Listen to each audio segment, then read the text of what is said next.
This is a video of St. Petersburg, Florida.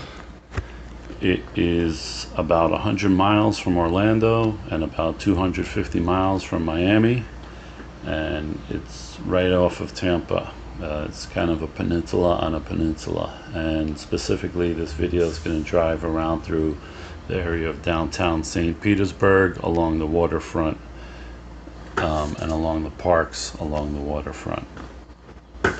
So we start at the beginning of the waterfront in what's known as Coffeepot Bayou, and so it's just a nice walkway or bicycle way right along the waterfront there in kind of the old town of St. Petersburg.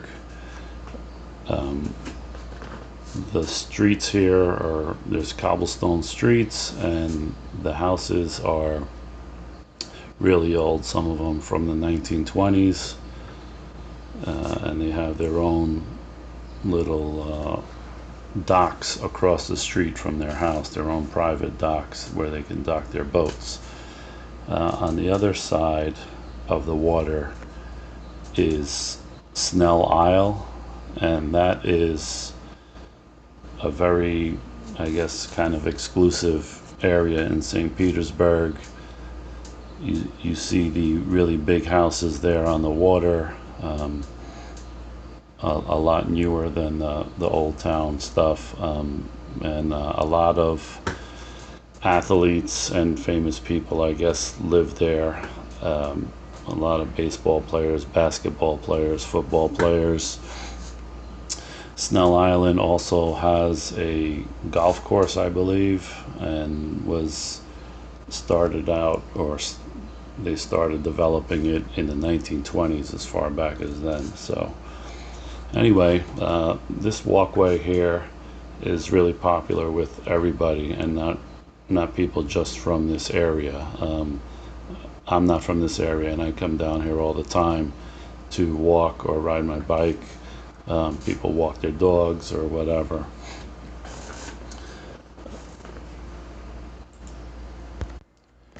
This video is sped up to 1.5 times speed, just because I didn't want to make it too long.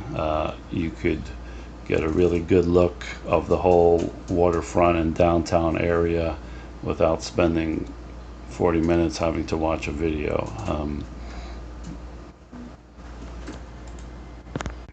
I don't know if you'll see it in this video, I don't remember, but there's also a lot of people fishing right off of these walkways here, all along the waterfront. I think you need some kind of license, but you see anywhere from people with just a single rod to people with fishing nets and all that kind of stuff, scooping up a whole bunch of fish at a time. So to the left is a little bridge that goes to Snell Island, or Snell Isle. Snell Isle is not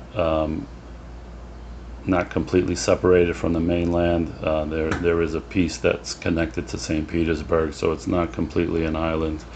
But it seems like there's only a few ways in and a few ways out.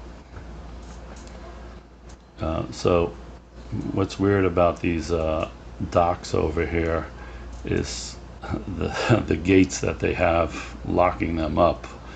I don't know I guess that's because maybe some people go on their docks and get in their boats or something like that. I don't know. But people also come out here to kayak and stand-up paddleboard. I see that a lot in the water out here. And even though this area isn't really known as the beaches when you think of going to the beach in St. Petersburg or Clearwater, there is a small little beach by the volleyball courts that you'll see a little later on that people actually come to and go swim in the water. Here's a guy fishing with a net. So yeah, people actually do come here for the beach, but not that much. Probably people that are pretty local to this area, because it's not the best, and it has a really deep tide that comes in and out, so you might have to go out pretty far for it to get even deep a little bit. But there's a lot of things going on here. You got the birds jumping in the water to grab fish. A lot of times there's a lot of dolphins down here. So you could be walking down this path and you see a crowd gathering right on the edge of the water, and that's because they're all checking out some dolphin that's, you know, come close to the water and is swimming around there. So everybody has their phones out trying to catch pictures of it and whatnot.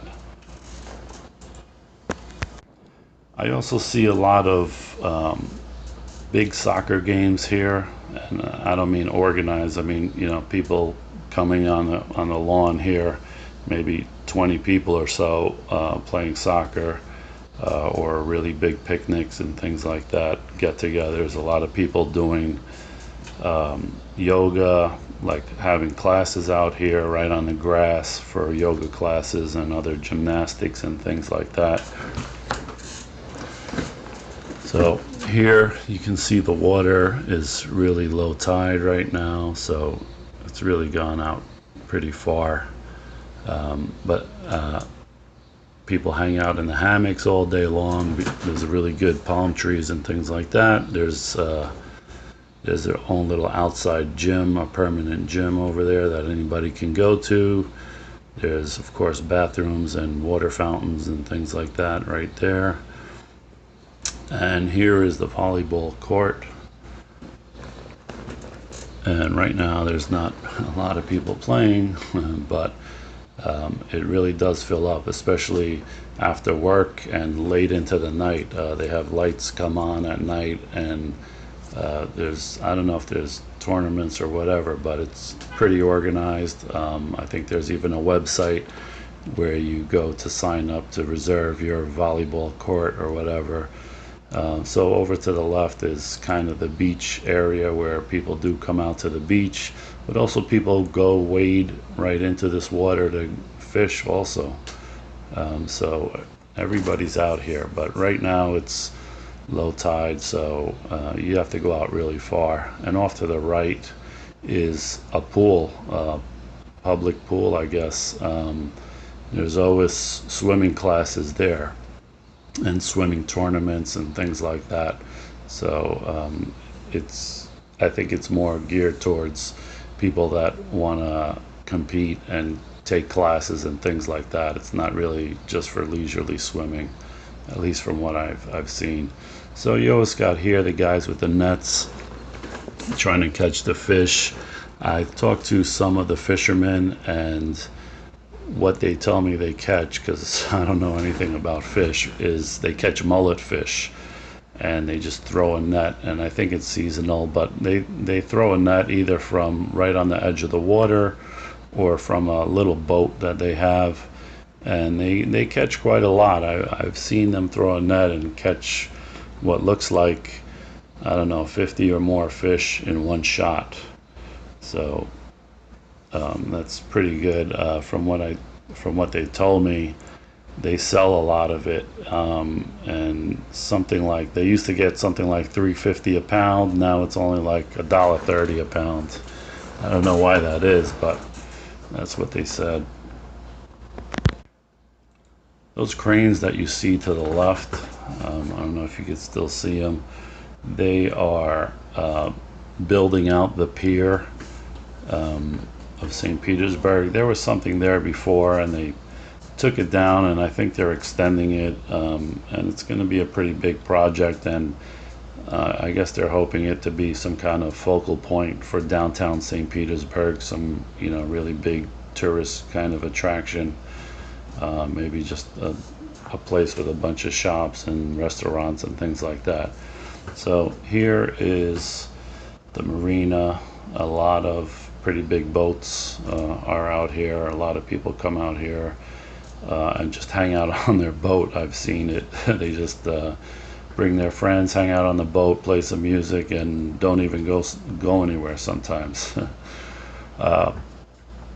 Over to the right is the Vinoy Hotel. This hotel is pretty famous in St. Petersburg. It was built around 1925. Some presidents have stayed here, like Herbert Hoover and Calvin Coolidge, as well as apparently a lot of ghosts, because people say that they've seen ghosts in that hotel. I don't know how true it is, but um, people still say that.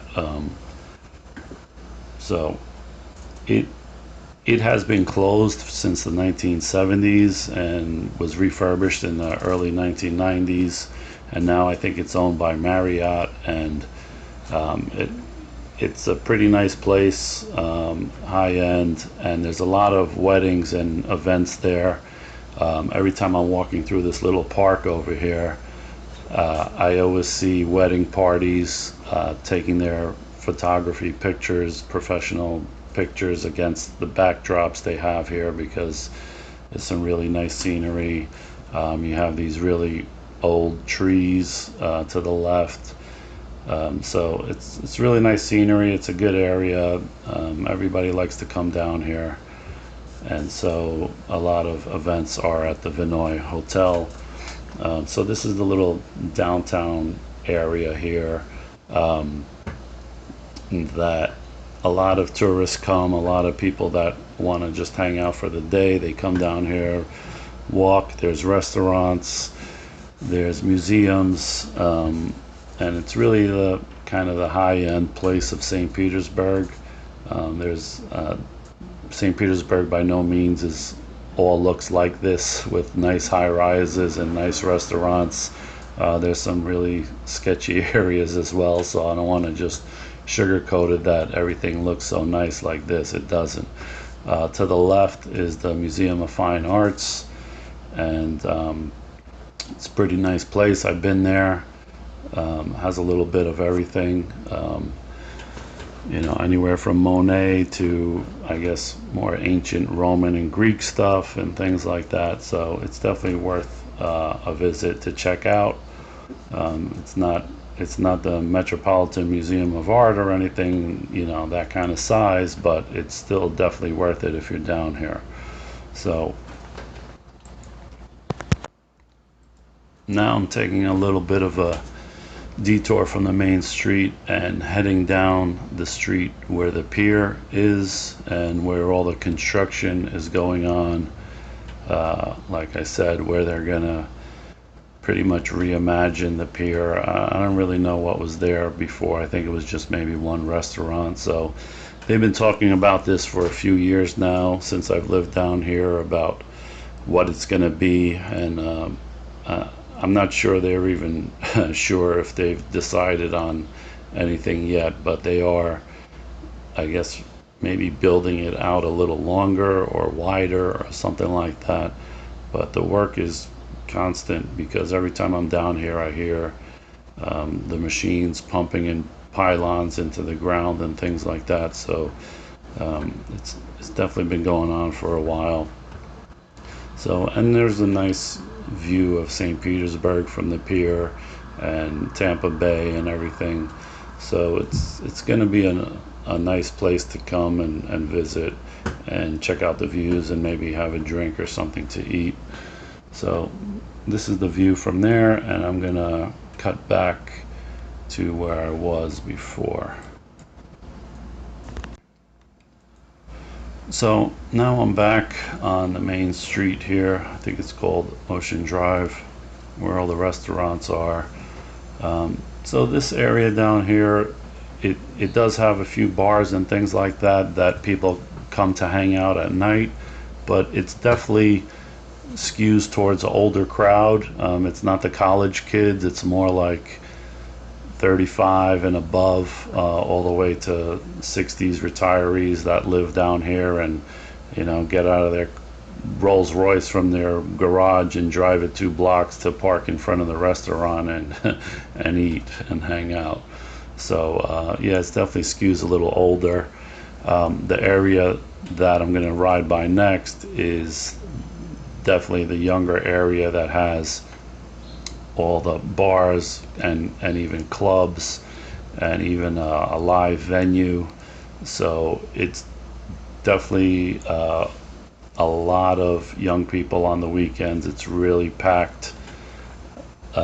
You can't really tell by looking at it now, but on the weekends at night it gets really busy. So here we are coming up on the main block. It's there's bars on all four sides of this block. This whole block is bars and clubs. And so, like I said, it looks dead now, but I'm going to show you a little clip of what it looks like at night on a Friday night, specifically First Friday, where they close off one of the streets and it's a big party down here. They have a live band for free, usually. So this is what it looks like when you're here at night, and you see it's so crowded that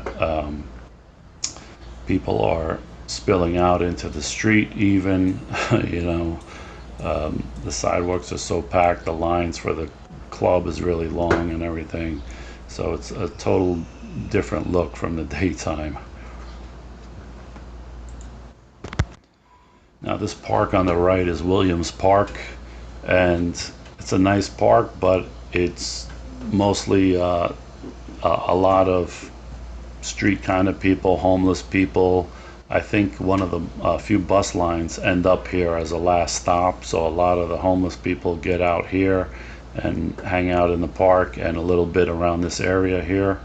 And I haven't lived here a long time, but people who have told me that downtown St. Petersburg used to be much, much, much worse with homeless people and drugs and things like that. So they've cleaned it up a lot, and that gets cleaned up with, you know, real estate prices going up and them building nicer buildings and things like that. But there still is a lot of homeless people around in this area, and the farther away you get from the bar area down here, you see them scattered around. So like I said, downtown St. Petersburg looks nice, but it's not how all of St. Petersburg is. It's a small area that a lot of tourists and college students come to party and go to nice restaurants for the day or something like that, but it's only a small part of St. Petersburg. So here's the bars on the other side of the block. They take up the whole block and they get just as crowded as the other side that I showed you at night. And there's a live venue right there called Janus Live. It's kind of in between the block, and it's an outdoor live venue that they have a lot of bands there. And so this street here even has a few kind of like upscale nightclubs, and even a country western bar with its mechanical bull and everything. So there's pretty much anything you want down here for nightlife. The clubs have a lot of visiting tourists and also a lot of bachelorette parties, that kind of thing. Now we're back down towards the waterfront again, and we're gonna head over towards the Dali Museum and Mahaffey Theater, and even there's a soccer stadium, Progress Energy Park, that hosts the Tampa Bay Rowdies soccer team. So the soccer stadium's going to be first, then Mahaffey Theater, and then the Dali Museum.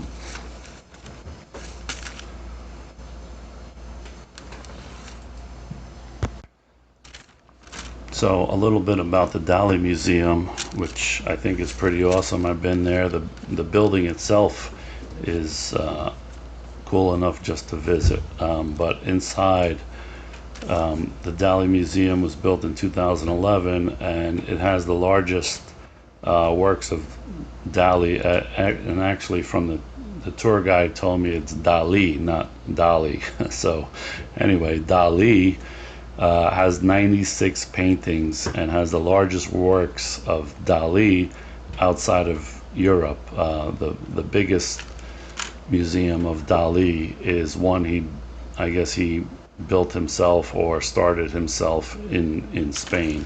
So outside of Spain, if you want to see Dali, this is the best place to come. And it's really cool. And Dali is not just a few melted clocks on a tree or something that he's really known for. He has some really amazing stuff in there, including the one that I think is really cool and I liked is Gala contemplating the Mediterranean Sea, which is a painting of Gala, his girlfriend or wife, looking at the sea. But when you step back about 20 or 30 feet, you see that you actually see Abraham Lincoln. So it's really cool optical illusion kind of thing. So definitely worth checking out. There's a lot of tourists here. There's a good gift shop. You could buy some kind of prints and all kinds of things of his work. Definitely worth coming here for an afternoon and checking it out. On the left is the Mahaffey Theater. It's not that big. I think it's only like 2,000 seats, but it has a lot of music venues. It's a music venue playing a lot of groups, bands, and also, from what I understand, some traveling Broadway shows also. So there's really a lot to do down here, a lot to check out. If you live here or if you're just a tourist or just here for a short period of time, it's not Miami Beach, and it's not as expensive as someplace like Miami Beach or some parts of Miami. The waterfront definitely is more expensive than the rest of St. Petersburg, but generally speaking, I think it's a lot cheaper than someplace like Miami. But I think they're hoping to get up to Miami's kind of speed someday. So on the right is a airport, and it's a really small airport. You know, you're not going to be flying in here unless you own your own plane. It's all these little planes and maybe some really small private jets, I'm not sure. But again, really good views from here. So that's pretty much the end of the whole downtown St. Pete. So thank you for watching, and check out my next videos.